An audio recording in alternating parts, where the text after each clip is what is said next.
So I'm going to kind of review the diagnosis and classification of pulmonary hypertension and pulmonary arterial hypertension and give make some maybe editorial statements on why there's still a lot of challenges despite a number of different consensus conferences that have put together tremendous experts that are trying to advance this field.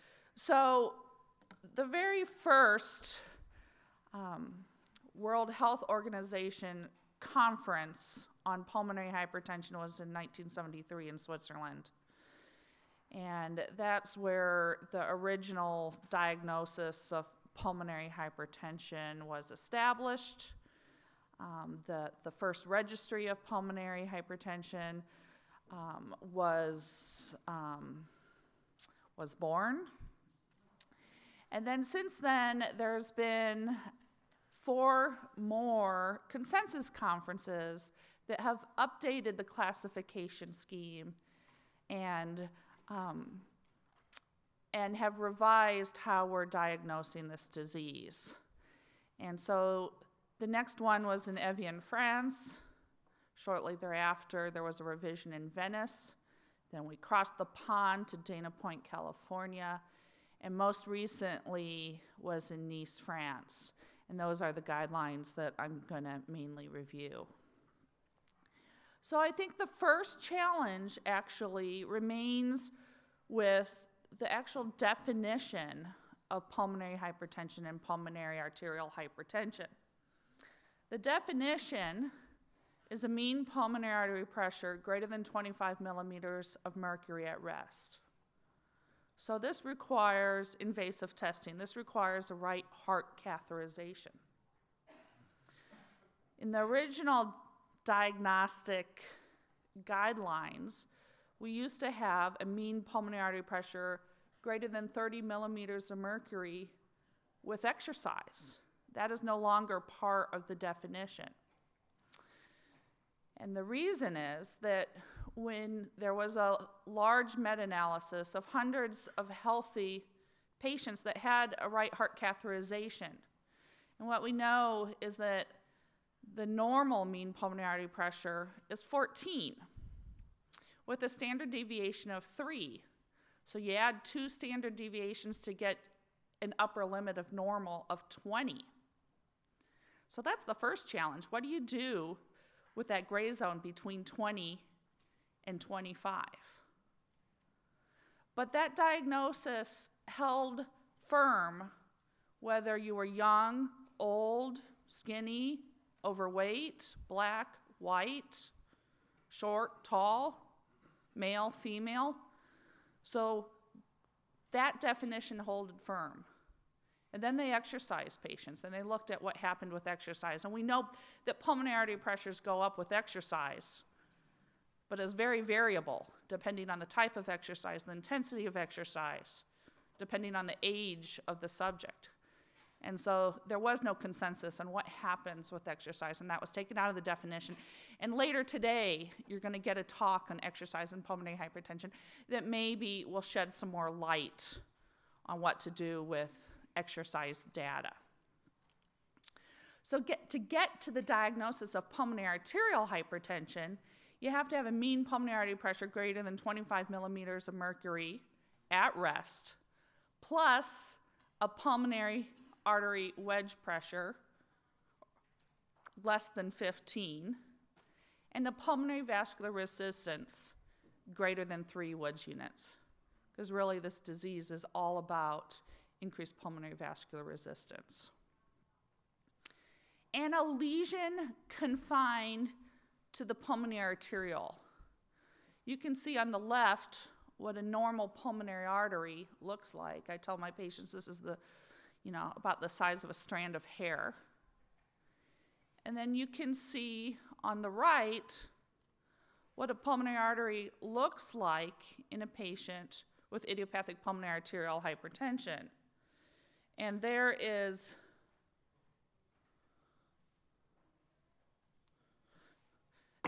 There is medial hyperplasia, adventitial hyperplasia, and intimal hyperplasia. So all layers of the pulmonary artery are thickened and narrowed. So this isn't just a disease of vasoconstriction.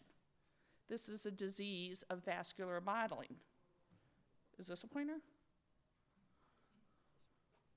Oh. I don't have enough education to work the pointer. Okay, there we go. All right, so that's the media. That's the intima. And this is the adventitia. And so you can see this nice wide open lumen is obliterated. And that's what leads to increased pulmonary vascular resistance. But I would ask you, since we're talking about challenges, what do you do when you happen across this lesion on a surgical lung biopsy in someone who has a normal heart catheterization and a normal echo? Would that patient have pulmonary arterial hypertension? And it certainly looks like it. And in many other diseases, pathology is considered the gold standard. And we don't know what to do when we happen across those patients where we make this diagnosis almost accidentally. And so I think that's one of our challenges, because we're diagnosing pulmonary arterial hypertension when it's obvious, when it's late in disease, and we're not making this diagnosis early in disease. And if you can see in this registry of over 20,000 patients who've had a right heart catheterization, there is worse mortality in people that are past the upper limits of normal, past 20, 19 here, with hemodynamics, whatever the type of pulmonary hypertension they have.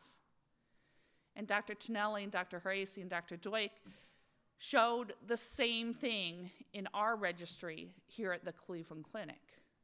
So there is worse outcomes when you are above the upper limits of normal, 20. And so why is our threshold 25 to this date? We know that as this is a progressive disease, as patients progress, the right ventricle starts to fail. And there is data, and you'll hear from Dr. Udiz on treatment, that there's data from large studies that suggest treating early and aggressively is the thing to do. And so this feeds into the persistent problem that there is a delay in diagnosis. The symptoms associated with pulmonary hypertension, pulmonary arterial hypertension, are very nonspecific. Patients have some shortness of breath. They have some cough. Sometimes they're dizzy or lightheaded. Sometimes they faint. That is a symptom that should be taken very seriously, because that's associated with a worse prognosis. So anyone who has syncope or near syncope, at least entertain the diagnosis of pulmonary hypertension. They can have lower extremity edema, chest pain, fatigue. I might have pulmonary hypertension at 7 o'clock in the morning, the day after St. Patrick's Day, and dyspnea on exertion, shortness of breath on exertion. So unfortunately, pulmonary arterial hypertension is still a very rare disease. So common things being common, most physicians, especially most primary care physicians, are thinking of a whole bunch of other diseases before they ever think about pulmonary hypertension. And when we get to physical exam findings, the physical exam may be completely normal early in disease.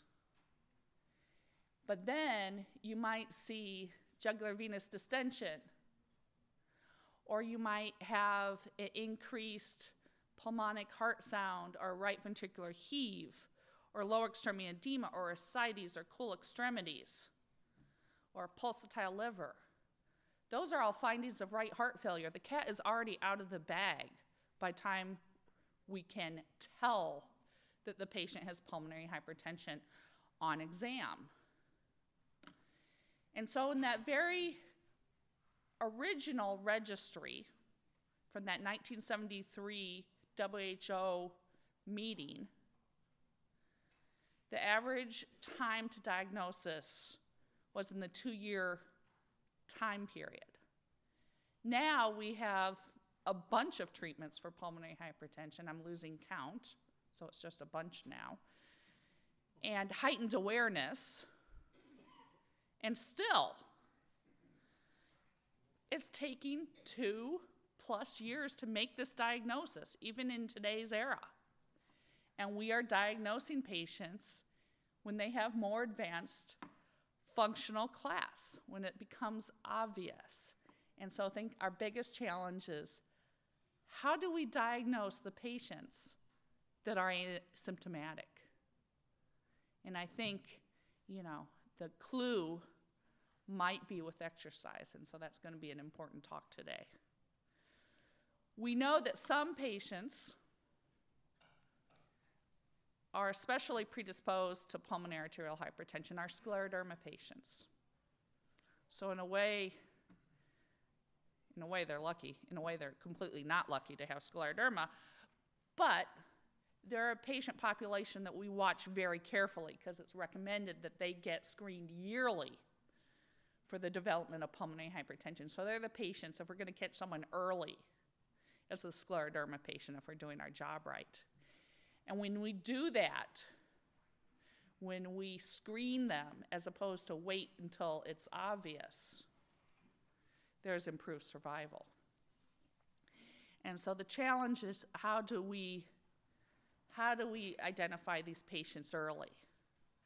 Instead of exercise, maybe we should be looking at biomarkers. NT-proBNP is probably our most popular one.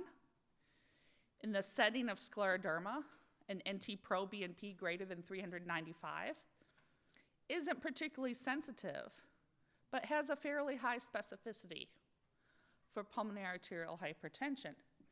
And there's a bunch of biomarkers that are being entertained as possible, blood tests to follow or to look at in susceptible patients. Here is a study that looked at elevated endothelin levels, which were associated with pulmonary hypertension and mortality in patients that were African American. Unfortunately, I think there needs to be a lot of work with our biomarkers because NT-proBNP, endothelin, both of these can be elevated in a host of other conditions. So the next classification, the next challenge, I think, is with classification.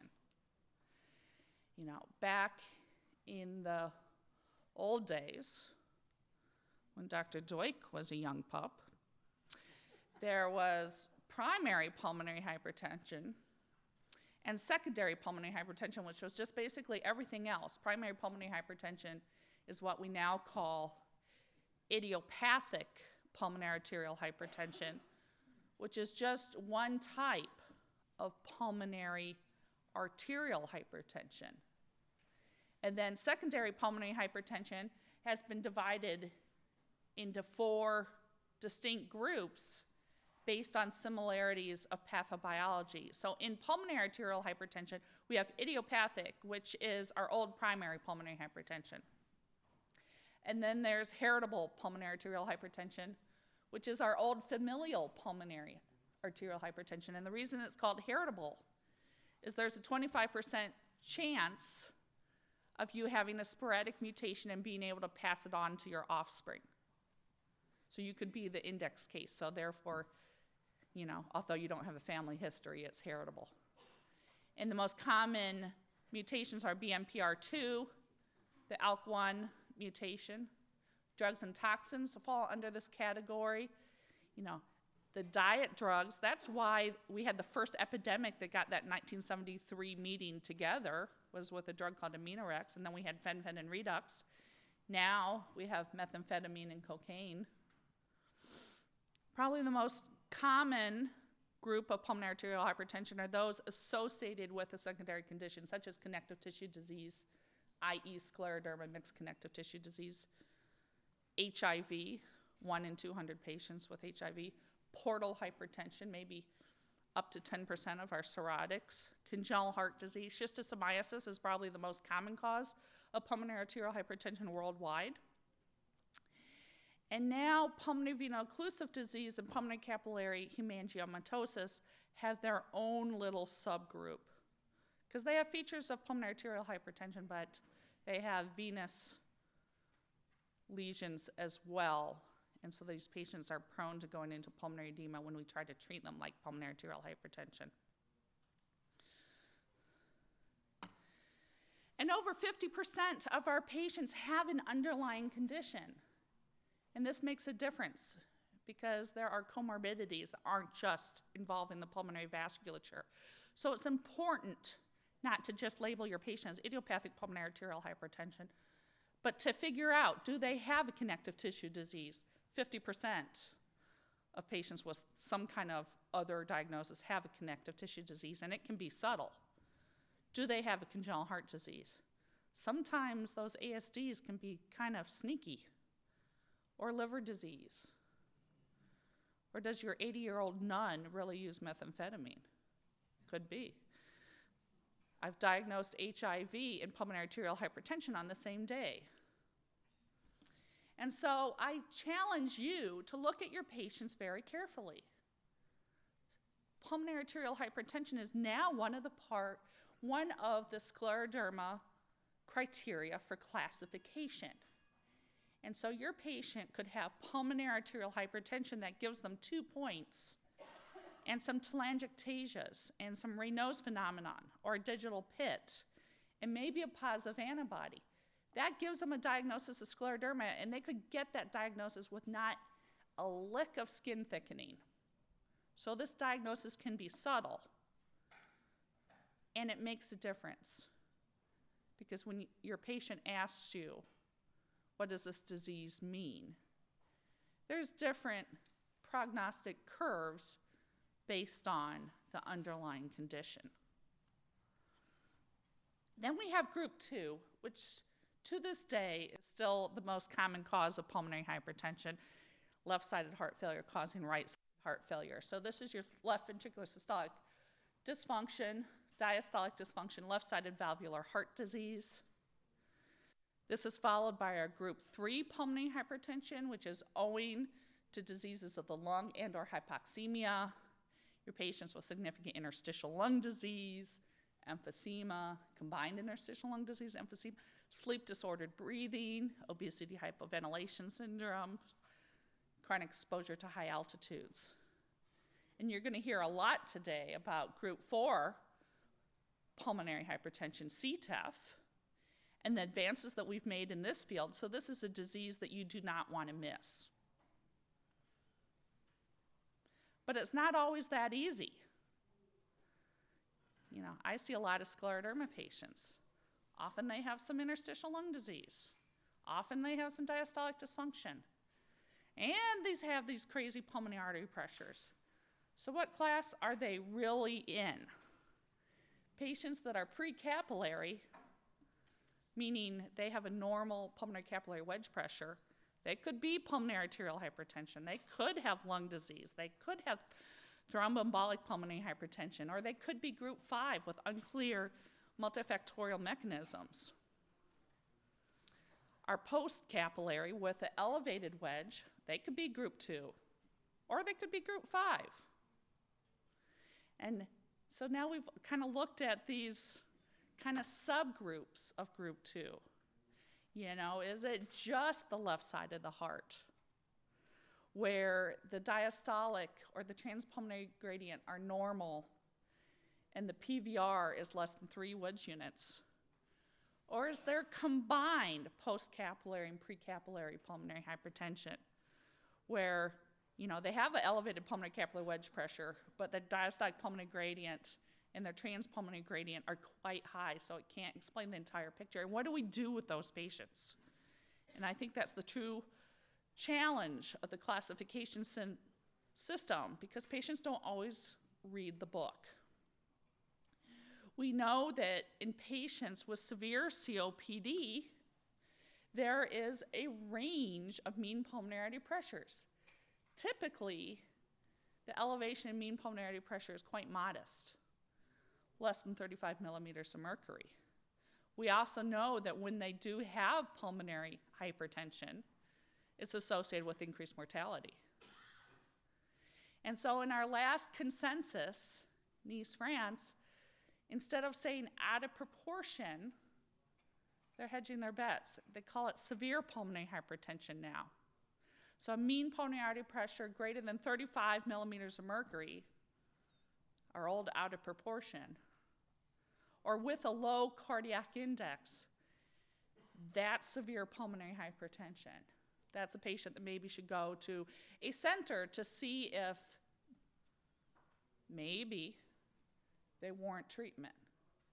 So if your FEV1 isn't too terrible, greater than 60% predicted, so you would probably call this patient maybe COPD, but we don't know what the pH classification is. So there's still challenges with our classification system. We also know that nocturnal hypoxemia and sleep-disordered breathing is very common in patients with true pulmonary arterial hypertension, and that treatment of this can be helpful.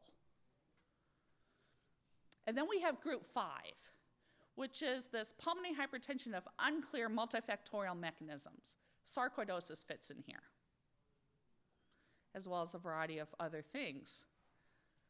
But I would wonder, and I'm going to get kicked out of the rheumatology societies for even saying this, but why isn't scleroderma in this group? Patients with scleroderma are pretty darn multifactorial as far as their pulmonary hypertension goes, in my opinion. They frequently have interstitial lung disease. They frequently have pulmonary veno-occlusive disease. They frequently have cardiac involvement. They can have pulmonary arterial hypertension. I don't know what causes pulmonary hypertension in a lot of my scleroderma patients. Finally, we need to make the right diagnosis. So if you're lucky, you have symptoms and signs and a history suggestive of pulmonary hypertension. We already talked about those symptoms and signs being really nonspecific.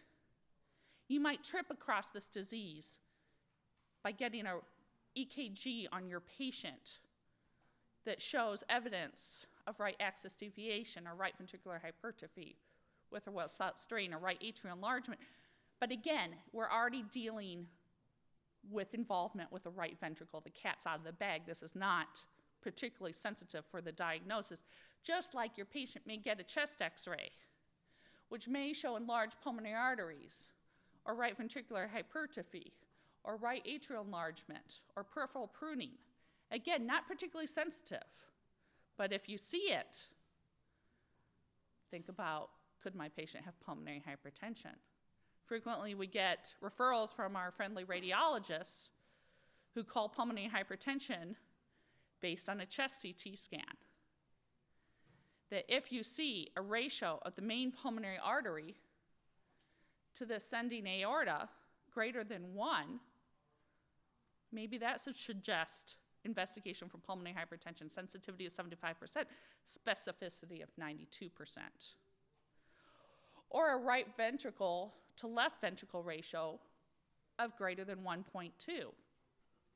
Sensitivity 94%, specificity 80%. So there may be some clues. In scleroderma, we put a lot of weight on diffusion. Low diffusion, less than 40% predicted, makes us really put pulmonary hypertension high up there on our differential, with diffusion maybe being a marker of the integrity of the pulmonary vascular bed. So you may have some clues that your patient has pulmonary hypertension, but you still need to think about left-sided heart disease and lung diseases. Echocardiogram is still our best screen for pulmonary hypertension, and it's not just about the peak right ventricular systolic pressure. There are a number of things on the echocardiogram, and this was nicely outlined in a table in the last set of guidelines, where, you know, the amount of the tricuspid regurgitant velocity can help determine the probability that there is pulmonary hypertension, but using the other signs of pulmonary hypertension can help refine that probability, such as hypertrophy or dilatation or hypokinesis of the right ventricle, or flattening of the interventricular septum, or the eccentricity index, or the diameter of the pulmonary artery, or the inferior cava, or a dilated right atrium. So you need to look at everything that our friendly cardiologist says about both the right and left-sided morphology and function. But still, pulmonary hypertension due to left-sided heart disease is by far the most prevalent cause of elevated pulmonary artery pressures on echocardiogram. So once we get to there, it's now time for the gold standard. Diagnosis of left heart disease or lung disease confirmed, and now it's time for the VQ scan. And we know that the VQ scan is much better than our traditional CT pulmonary angiogram in regards to sensitivity and specificity for chronic thromboembolic pulmonary hypertension. Even though we know that, and the data is completely conclusive, even in the academic centers, we're underperforming in getting VQ scans on our patients. And we're vastly underperforming in getting VQ scans out in the community. So we could be doing better. And part of managing a patient with pulmonary hypertension is referring the patient to someone with an expertise in pulmonary hypertension. And here you can see that there is a lot of discrepancies in the pre versus post-referral diagnosis. This isn't an easy diagnosis to make. And so someone with true expertise has a higher probability of getting the diagnosis right. So after this, now it's time for the right heart catheterization. And if you look at insurance databases, patients are still getting started on pulmonary hypertension medications without the one test that's required for the definition of pulmonary hypertension. Here you can see that almost 40% of patients get started on treatment without a right heart catheterization. And you're going to hear more about exercise, and you're going to hear even more about other things that can be done during the right heart catheterization, other provocative measures to make that right heart catheterization more valuable. Because, sometimes the diagnosis can change if you exercise a patient or give fluid challenge. So sometimes what you think is pulmonary arterial hypertension might actually be group 2 disease or mixed pulmonary arterial venous hypertension. So even the right heart catheterization can be very challenging and should be done by someone with a true appreciation of the underlying disease and pathogenesis and classification system. And so after we've decided that our patient does indeed have pulmonary hypertension and it looks like pulmonary arterial hypertension is the best fit, circle back, because remember, 50% of our patients have an underlying associated condition. So think about your connective tissue disease, do your drugs and toxin history, get an HIV, check their LFTs, make sure you're not missing congenital heart disease. And only then does your patient have idiopathic or possibly heritable pulmonary arterial hypertension. And so I will conclude with the fact that despite many advances in the treatment of pulmonary arterial hypertension and CTEPH, as well as evolution in diagnostic tests for all types of pulmonary hypertension, there are still substantial challenges in making an early and accurate diagnosis, which is needed to improve outcomes in this progressive and fatal disease. But this is, I think, my third time here, so I congratulate you all on making this a really staple in the PH world in the US and really worldwide now. Just a brief history of PAH treatment as it relates to clinical trials. We saw in the 1950s when the first term PPH was seen, primary pulmonary hypertension, and over time there was some controversy as to what exactly it was. And then it was in the 1980s that what was called Burroughs Wellcome, now Glaxo, developed synthetic prostacyclin, and clinical trials began. In the 1990s is when I showed up at Harbor as a fellow, and my chief of cardiology, Bruce Brundage, was running a trial on IV epoprostenol. And as most of you know, it was approved in the mid-1990s. And then shortly thereafter, there was a new drug that came out because the IV therapy was seen as maybe a little bit too invasive for some of these patients. Over time, there's been really a wave of new drug trials for PH. In the early 2000s, we had some additional drugs show up, and as you see here going all the way down the list, more and more drugs. And as I joke with patients, it's great for patients, but it's actually made it very, very difficult for us to figure out who's supposed to be on what drug. And part of the reason, I think, is the clinical trial design. As you see here, most of the clinical trials that have gone on to approve to lead to approval of drugs have been based on a short-term 6-minute walk change, of course with secondary endpoints that the FDA saw fit to approve these drugs.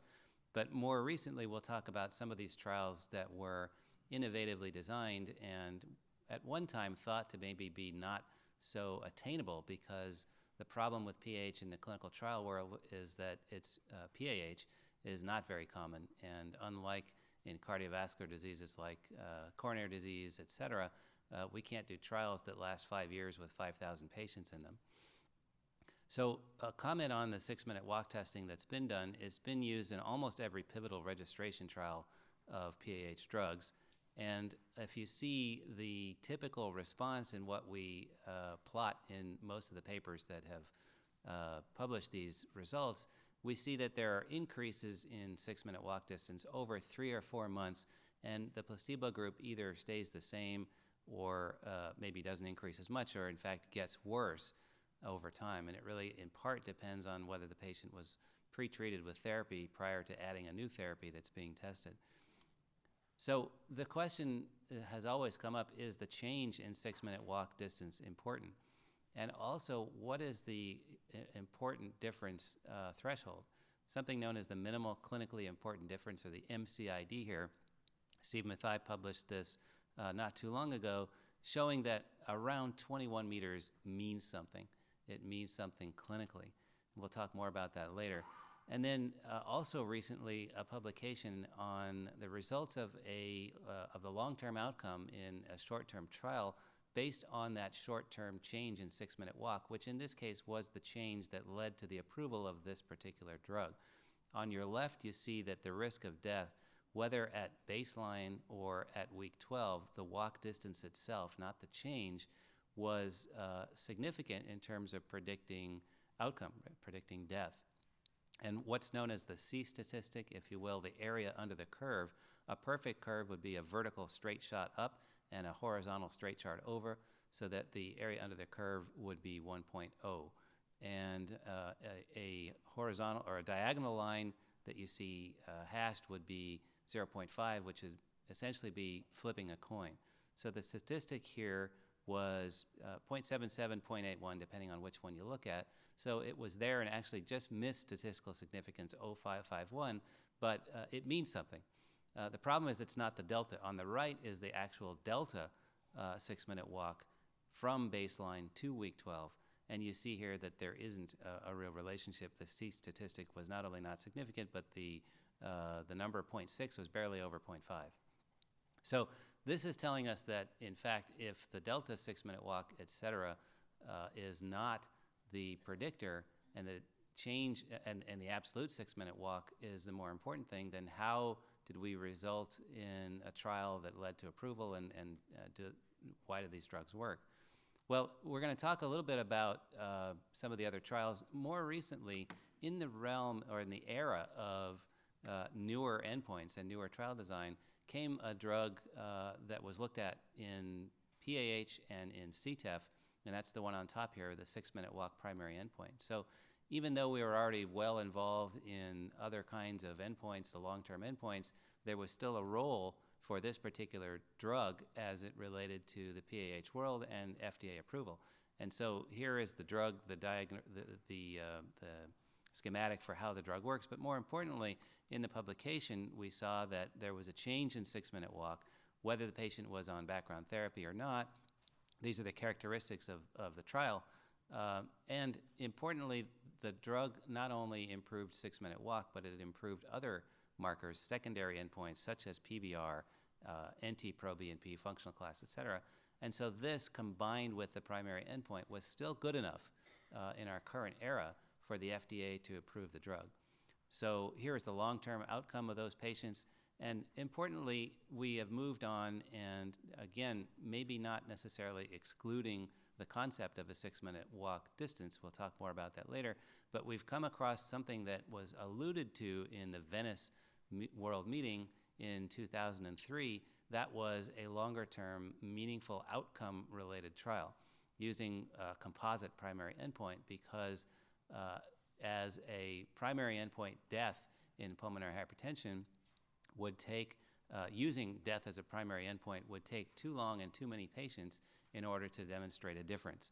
So the first trial we'll look at was the Seraphim trial, and this was something that used time to first morbidity or mortality event. And that first event, if you will, was either death or atrial septostomy or lung transplantation or initiation of a parenteral prostanoid or other worsening. So if you hit any one of these, then you were recorded as having an event, and it was hoped that when we studied the drug, that the drug would have less events in the same amount of time as compared with placebo. So what's meant by other worsening here? And this, I think, is probably one of the most critical parts of the trial design, because most patients, as their first event, don't die. Most patients, at least in this country, don't have septostomy or transplantation. And some have IV therapy, but usually it's preceded by something else that would be recorded as an event, such as, for example, a decrease in walk distance. So we're still using walk distance, but we're using a decrease in walk distance as part of a composite primary endpoint of at least 15% in this case, combined with worsening symptoms. So to validate that that walk distance that could be decreased for a number of reasons that may not necessarily be related to PAH worsening, but if it is combined with worsening symptoms, meaning the functional class is increased or there is appearance or worsening of right heart failure at the bedside, and you need another treatment. So you've gone so far as to say the walk's down, and I'm validating that walk being down as a PAH worsening by a worsening in symptoms or bedside exam, and I need another therapy added to this patient's regimen because they're not doing well. So if you hit all of those, then you hit the primary endpoint as an event. And again, it was hoped that all of these events would be more common in the placebo group than in the drug group. And as an aside here, the events were adjudicated because, as you can guess, it probably would be fairly subjective if you left the investigator to their own device as to say this patient worsened without being checked. Not that you can't trust us, but you shouldn't trust us. It should be adjudicated. So here is the money shot, if you will, the money slide, showing that the placebo group, in fact, had less freedom from events over time than the patients that were on the drugs. And in fact, it looked like it was dose dependent. The only approved dose is the top line in dark blue, which is the 10 milligram. And as you see, even out to as early as 6 months or even earlier, the curves already separated. And some people ask, what's the number needed to treat? It was 6 patients treated in order to prevent 1 event.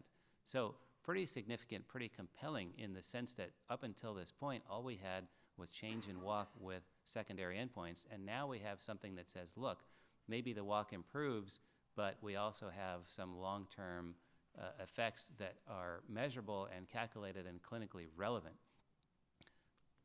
So the 6-minute walk, what about the 6-minute walk change? It was 22 meters placebo-corrected. So is that significant? Is that important?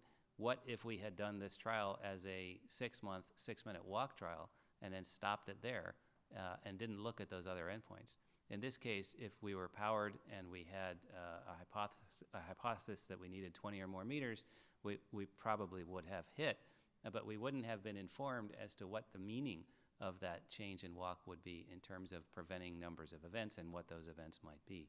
The next trial was the Griffin trial, a new drug in this case, an IP receptor agonist, and had some rationale because it was a different mechanism of action, it was oral, and it had a meaningful endpoint. And so here is the coming up, the paper from the New England Journal that talked about the study design. And in this case, it was powered such that 331 events needed to be reached to allow for statistical analysis. So the idea here is that you're going to go as long as you need to go, and it's not a time-limited study. It's something that says that at some point, and we can guess what the time point will be, we will hit 331 events, and at that point, we'll hopefully be able to see a difference between the drug group and the placebo group. So the primary endpoint was time to first composite, including death, transplant, septostomy, and worsening pH. And here's the money slide, something similar to what we saw before. It's freedom from events on the y-axis over time. And as you see here, we're not talking about 3 or 4 months change in 6-minute walk. We're talking about an average of almost 2 years, going out to 3 years for most of these patients. And again, the curves start to separate early. In this case, the 6-minute walk change was 12 meters placebo-corrected. So if you had done a study like this and you had powered it to hit 20 meters, let's say, at 6 months and you had stopped, you would have concluded, in fact, that the drug didn't work and the drug wouldn't be approved and you wouldn't have as much information as to what exactly went on with those patients. So you can see the challenge that we have now in using the 6-minute walk, even as we go forward. With the Ambition study, here is the cover from the New England Journal. You see all these are New England Journal articles because they have had such a dramatic impact and they have been so innovative in their design relative to the prior 20 years of development. So this particular drug was either ambrisentan or tadalafil or the combination. So contrary to the previous studies where we were looking at new drugs and whether or not they work, this was a study designed to look at a new strategy. And again, the concept with 6-minute walk, certainly over the short-term distance, that number one, everybody is going to get a drug that is probably going to improve walk distance because that's why they were approved to begin with. And therefore, it might be difficult to see an incremental improvement in walk using the 2 drugs together as compared to one. So strategy design is different. And here the primary endpoint was hypothesized to hit after 105 events, and hopefully the combination would be better than the monotherapy on their own. And here's the money slide for that. We see, again, going out to way out past 3 and 4 months in terms of change in 6-minute walk. We saw a difference in separation. If you will, there was a difference in either combination with compared to ambrisentan monotherapy or combination with tadalafil. And I'll just go back here that the combined either ambrisentan alone or tadalafil alone on the bottom was statistically different over time compared to the others. And so in this particular trial, instead of using a standard definition or a similar definition to the prior endpoints where we had hospitalization and death and that sort of thing included, we also had an event that you could hit in this trial called unsatisfactory long-term clinical response. And that was any decrease, even a meter decrease in baseline walk compared to baseline, that is, after 2 consecutive visits and separated by at least 2 weeks to confirm that there was really a drop, and a worsening functional class or a functional class 3 or 4. That is to say, if you were still functional class 3 or higher at the end of 6 months and hadn't improved significantly to get to class 2, and you had even a meter walk drop, then you hit an endpoint. And that endpoint isn't worsening, it's failure, if you will, failure to improve. And that was something I think innovative and, again, very clinically relevant, because we want to show improvement, but we also want to show whether or not we can make a difference as to that endpoint of failure. And that, in part, drove the endpoint in that trial, where a significant number of patients were not improved over time. So where are our current targets headed? I did a review not too long ago at the clinicaltrials.gov website. I found 1,388 studies that involved pulmonary hypertension. And with our traditional already approved drugs, you see the numbers here, quite a few. And these are drugs no longer in development, but they're approved drugs. And we won't get into the details, and in part, much of it isn't really published on the clinicaltrials.gov website, but it becomes a challenge to try and figure out what kind of endpoints you want to use when you're looking at these trials, and realize that it takes hundreds of millions of dollars and many patients worldwide over at least a couple of years in order to design your study in the way that we talked about for long-term events. And so it really is a matter of a feasibility issue.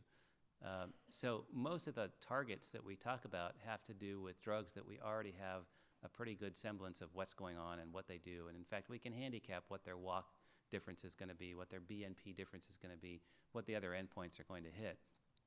But we have some new targets now. And one of the that didn't show up.